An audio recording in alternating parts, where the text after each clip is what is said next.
It's 6:30 in the morning, you haven't had any sleep and you've got to go to work. What do you do?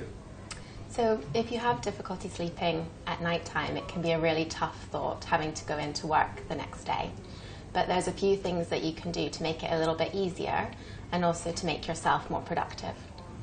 So one of my first tips would be try as much as possible to avoid the temptation to press your snooze button, because that's only going to add another few minutes sleep, and that's dozing. You're not actually receiving any restorative sleep in those times, so it's best to be avoided. It's not going to make you more alert for the rest of the day.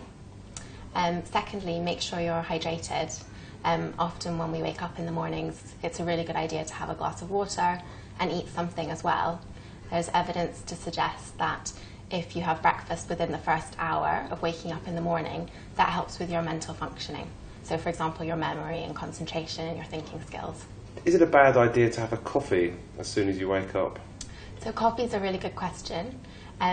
Caffeine can actually help stimulate the receptors in our brain that send chemical messages to make us more alert.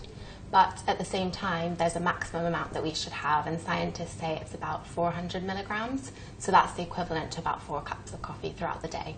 So just make sure you space them out and don't take too much. Are there any bad habits throughout the rest of the day people should avoid, throughout the rest of the working day people should avoid to make sure they have better sleep at night? So some bad habits can include becoming inactive, sitting at your desk, not mixing things up.